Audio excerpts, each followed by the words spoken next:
तुर्की के डेरिनकुयू में विशाल अंडरग्राउंड शहर, भारत की प्राचीन अंडरग्राउंड सिस्टम्स। और अब इजिप्ट। 15 मार्च 2025 को, मात्र 2 वीक्स पहले, रिसर्चर्स ने कुछ ऐसी अनाउंसमेंट की जो विश्वास से परे है। इजिप्ट में कैफ्रा के पिरामिड के नीचे एक विशाल अंडरग्राउंड शहर छिपा हुआ है, लेकिन ये स्ट्रक्चर इतना बड़ा और इतना गहरा है कि मेरे जैसे लोग जो इस बात पर विश्वास करना चाहते हैं, वे भी पूरी तरह से हैरान हो गए हैं। क्यों? क्योंकि रिसर्चर्स का दावा है कि उन्हें ये कैफ्रा पिरामिड के नीचे मिला है। ये बहुत ही मॉडर्न दिखता है, किसी हॉलीवुड फिल्म के सेट जैसा। उन्होंने 5 बंद संरचनाएं खोजी हैं जो तिरछी छतों वाले फूस के मकानों जैसी दिखती हैं। लेकिन याद है, ग्रेट पिरामिड में राजा का कक्ष और रानी का कक्ष है जो बिल्कुल इसके जैसे ही दिखते हैं। इसलिए कैफ्रा पिरामिड में समान स्ट्रक्चर मिलना कोई बड़ी बात नहीं है। लेकिन फिर उन्होंने 8 सिलिंड्रिकल संरचनाओं की खोज की जो सीधे ग्राउंड के नीचे जा रही थी, और इनमें से प्रत्येक सिलेंडर के चारों ओर एक स्पाइरल संरचना थी। ये विशालकाय टेस्ला कॉइल की तरह दिखते हैं, किसी तरह के प्राचीन ऊर्जा डिवाइसेस। हमें नहीं पता कि ये ठोस संरचनाएं हैं या खोखली संरचनाएं। और तुरंत ही आप में से कुछ को डाउट हो सकता है, प्राचीन बिल्डर्स जमीन के नीचे ऐसे खोखले सिलेंडर कैसे बना सकते हैं? यह इम्पॉसिबल तकनीक है ना? नहीं,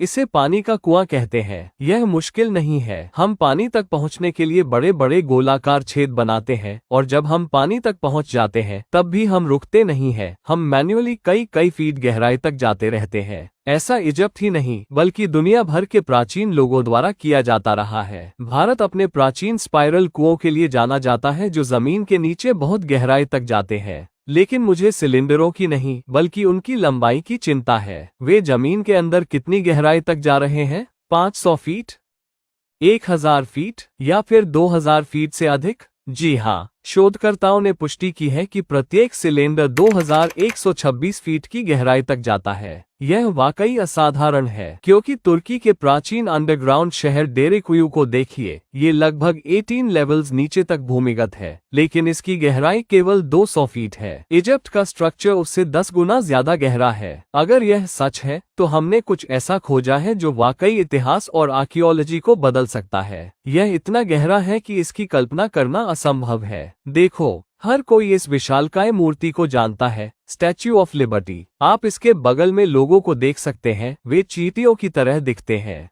है ना? लेकिन इसकी हील से लेकर सिर के ऊपर तक की ऊंचाई 111 फीट है। इसका मतलब आप हर सिलेंडर के अंदर एक के ऊपर एक 20 स्टैच्यू ऑफ लिबर्टी रख सकते हैं। ये सिलेंडर जमीन के अंदर इतनी गहराई तक जाते हैं। कल्पना कीजिए 160 स्टैच्यूज ऑफ लिबर्टी की। यही वो गहराई और चौड़ाई है जिसकी हम बात कर रहे हैं। इस कारण मुझे इस पर विश्वास करना कठिन लगता है, क्योंकि ऐसी तकनीक आज भी बहुत डिफिकल्ट है। उदाहरण के लिए, पूरी दुनिया में केवल एक ही इमारत है जो इससे ऊंची है, जिसे दुबई में बुर्ज खलीफा कहा जाता है, जो दुनिया की सबसे ऊंची इमारत है। और इसे जमीन के ऊपर बनाना अविश्वसनीय रूप से कठिन था। अब ऐसी संरचना को जमीन के नीचे बनाने के बारे में सोचें। लेकिन बात यहीं खत्म नहीं होती। सिलेंडर के नीचे 2 विशाल क्यूब लाइक संरचनाएं हैं। प्रत्येक साइड की ऊंचाई लगभग 260 फीट है, जो 20 मंजिला इमारत से भी अधिक है। इन चेम्बर्स का उद्देश्य क्या था? क्या इनका उपयोग खोए हुए ज्ञान के डॉक्यूमेंट्स को संग्रहित करने के लिए किया जाता था? इसके अलावा सर स्कैन से एक विशाल अंडरग्राउंड परिसर का भी पता चलता है जो पूरे गीजा के पठार के नीचे 1 मील से भी ज्यादा लंबा है।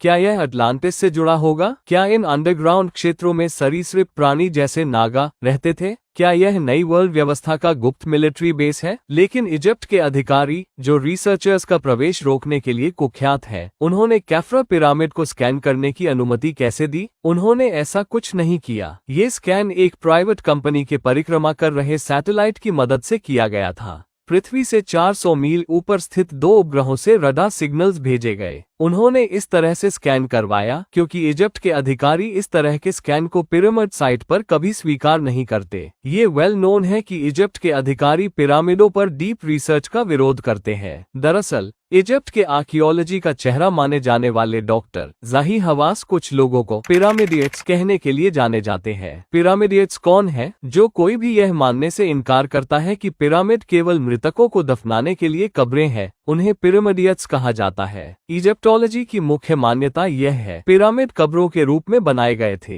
बस। लेकिन यदि ग्रेट पिरामिड सिर्फ एक मकबरा है तो इसे 4 दिशाओं के अनुरूप अलाइन क्यों किया गया है? क्या आप मुझे कोई मॉडर्न मकबरा बता सकते हैं जो मुख्य दिशाओं के साथ बिल्कुल अलाइन किया गया हो? और तीनों पिरामिड ओरान बेल्ट के 3 तारों के लेआउट से मेल क्यों खाते हैं? क्या आज कोई भी परिवार अपने मकबरे का निर्माण इस प्रकार से करेगा? पिरामिडों के विशाल आकार और उनके अंदर के जटिल पैसेजेस का तो जिक्र ही न करें। ये पिरामिड डेफिनेटली कब्रों के रूप में नहीं बनाए गए थे। ये कॉमन सेंस है, लेकिन इसका मतलब है कि वे मुझे भी पिरामिडियट कहेंगे। अब पिरामिडियट्स की इस सूची में कुछ नए नाम भी जुड़ गए हैं। कौन? ये शोधकर्ता जिन्होंने स्कैन की गई जानकारी और अंडरग्राउंड संरचनाओं के दृश्य जारी किए हैं। क्यों? क्योंकि उनका भी दावा है कि ये पिरामिड कब्र के रूप में नहीं बनाए गए हैं, बल्कि इससे कहीं अधिक कुछ है। उनका दावा है कि आप जो कैफ्रा पिरामिड देख रहे हैं वो तो आइसबर्ग का केवल एक टिप है, और आइसबर्ग की तरह ही वास्तविक संरचना का 90% हिस्सा जमीन के नीचे छिपा हुआ है। और आप साफ तौर पर देख सकते हैं कि वे मेन स्ट्रीम इजिप्टोलॉजी के खिलाफ जा रहे हैं। इसमें लिखा है, सर टेक्नोलॉजी कैफ्रा प्रोजेक्ट संपूर्ण मानव जाति के लिए, समस्त मानव जाति के लिए। यह एक स्पष्ट संकेत है कि वे ट्रेडिशनल मार्ग पे नहीं चलना चाहते, क्योंकि वे जानते हैं कि पेयर रिव्यू के नाम पर उन्हें धमकाया जाएगा और उनका उपहास किया जाएगा, जबकि अधिकारी उन्हें किसी भी फिजिकल एक्सप्लोरेशन के लिए इन साइटों तक पहुंचने से भी वंचित कर देंगे। इनफैक्ट आप डॉक्टर ज़ही हवास को हर दिन समाचारों में देख सकते हैं, जो इन शोधकर्ताओं को फेक खबरें फैलाने के लिए दोषी ठहरा रहे हैं। अब क्या ये शोधकर्ता वाकई विश्वसनीय है? हाँ, उनमें से एक है पीसा विश्वविद्यालय के प्रोफेसर कोराडो मालगा और दूसरे हैं स्ट्रैथक्लाइड विश्वविद्यालय के फिलिपो बियोंडी। हमें उनके साहस की सराहना करनी होगी,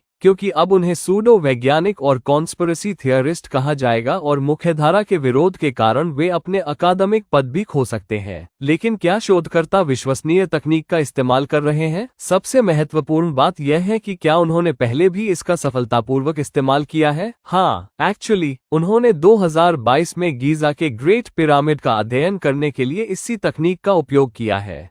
हम सभी जानते हैं कि ग्रेट पिरामिड खफरे पिरामिड के ठीक बगल में है। ये 2022 का स्टडी विज्ञान पत्रिका रिमोट सेंसिंग में प्रकाशित हुआ था, और उन्होंने जो डॉक्यूमेंटेशन किया वह बेहद इंटरेस्टिंग है। यहाँ ग्रेट पिरामिड का सैटेलाइट स्कैन का रिजल्ट है, और यहाँ ग्रेट पिरामिड के अंदर के ज्ञात कक्ष और मार्ग है।